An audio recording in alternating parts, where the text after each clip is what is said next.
big welcome to you all to our channel. As you can see right here, we are with the Bushiroad Championship 2018 crushing guests. So we're talking about some individuals who were able to get some crazy tops at these tournaments. And most of the videos that I will be making are about Spike Brothers, but also we will counter some of the interesting other builds that we will see out there and some of the great players that were able to win. So today's video is about Kaelan. I hope that I'm pronouncing the name right. If I'm not, then I'm very sorry. I am very bad at this. So for the tops in London, today's video is about that and about Kaelan himself. For standard and for premium, Kaelan was able to get to the top 8 in standard with Spike, and being the only Spike player in the top 8 with Kagero, and then we have 6 Oracle Think Tank players. This is not something that we didn't see. This is something that we saw before, and we will see it again. Oracle Think Tank is very strong, especially in a format that we don't have shadows yet, and when shadow will come out, this will become less Oracle Think Tank and more shadow, but it would still be a lot of Oracle Think Tank players. For premium, we see 3 Oracle Think Tank decks, 2 of them being Gize, 1 of them being Suzuno Tom, especially with this amazing guy Mohammed again, which was able to win so much tournaments and was able to play Suzuno to the max of the deck.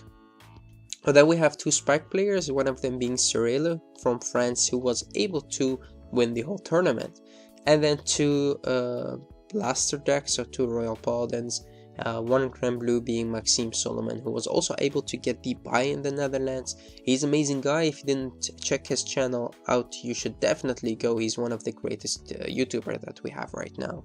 So he also has the deck list for the buy tournament, the shop tournament, so, and also for the London BCS, so it's really nice to check that out as well.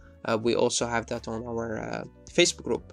So let's start the legend of the 105 force markers by Kaelan. So it was a meme and it was very interesting. Look at those force markers, that's crazy.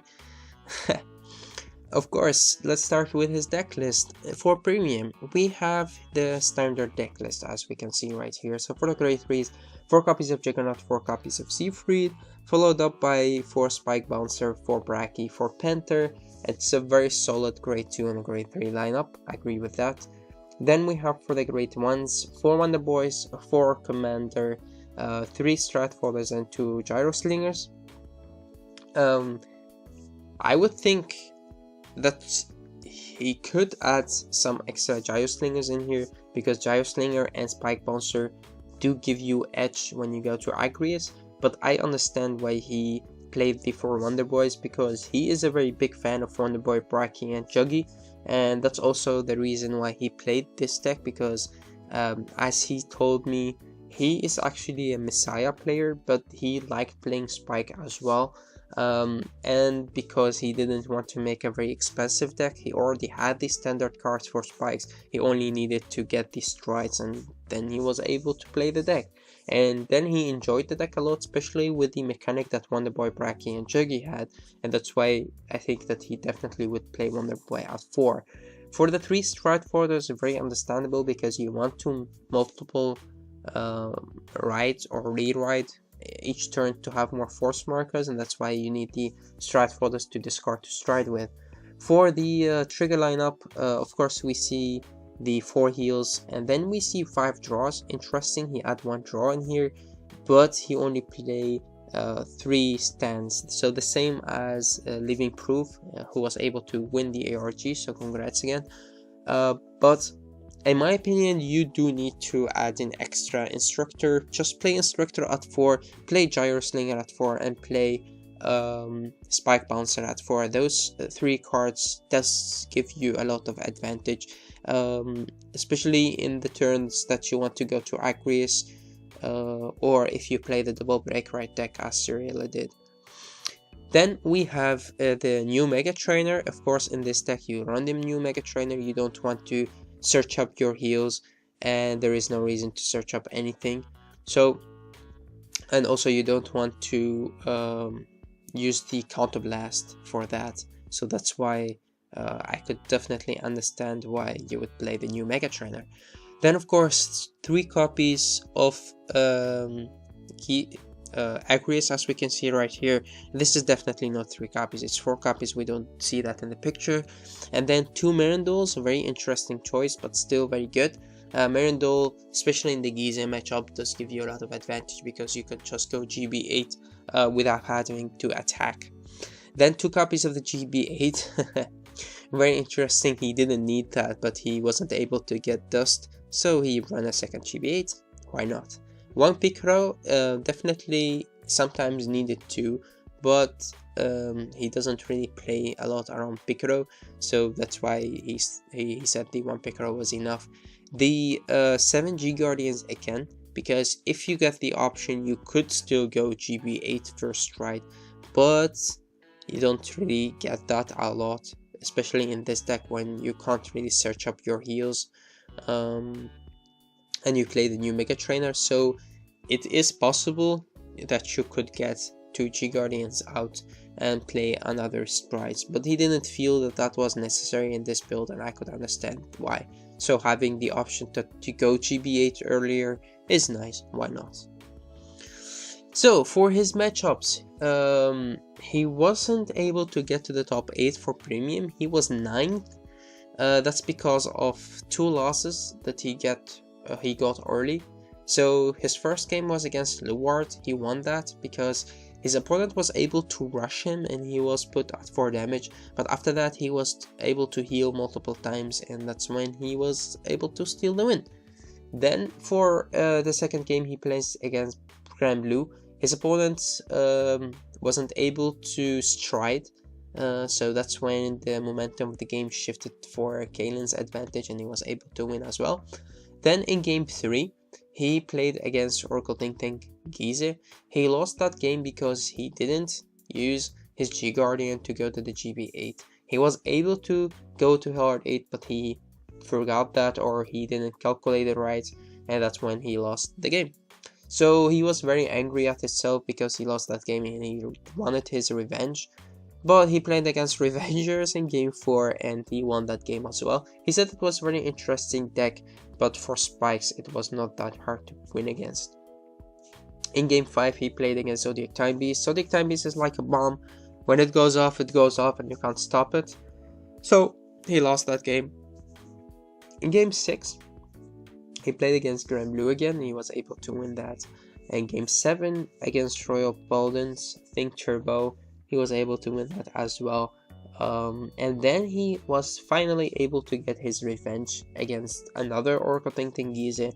He won that game, and because of that he wasn't really unhappy that he didn't get to the top 8 because he lost twice, but he was so damn close to get to the top 8, which we already have had 2 Spark Brother players in the top 8.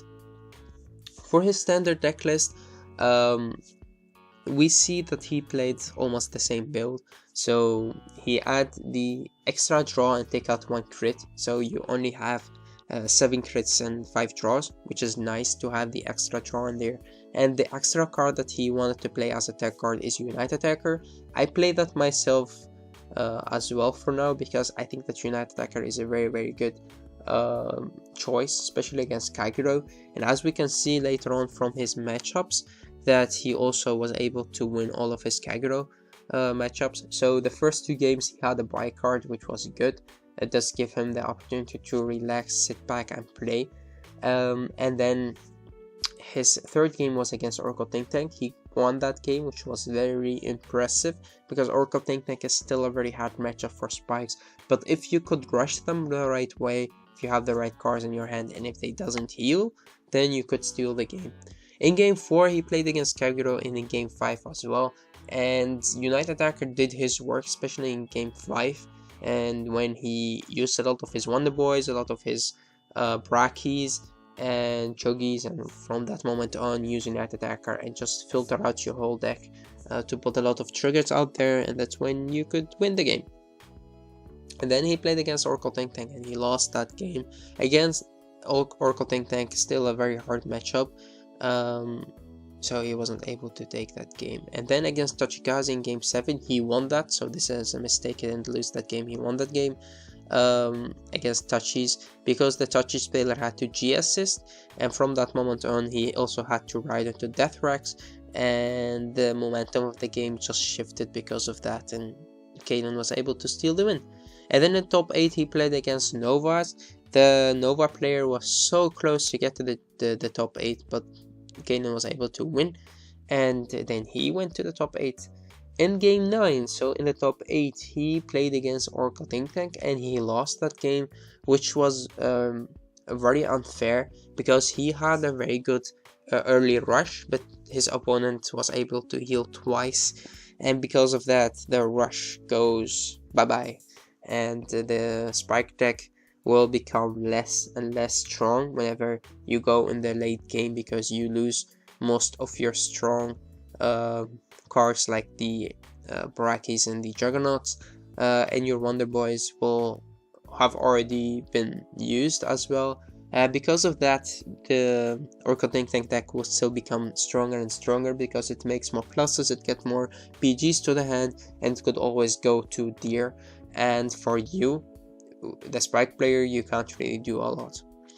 So that's why he lost that game. Alright, so his thoughts about Spike Brothers in general. He played Spikes before, and this was the 5th time that he played it. He enjoyed the deck a lot while playing it, especially with the new mechanic that we have with Wonderboy, Baraki, and Juggernaut, which was very nice to play. He is actually a Messiah player, but of course we don't have the Ninjago support yet, so that's why he chose to play Spike Brothers. For his standard build, I explained it before, and he thought the Extra United Attacker is really good, and he thought right because he was able to win his Kagura matchups.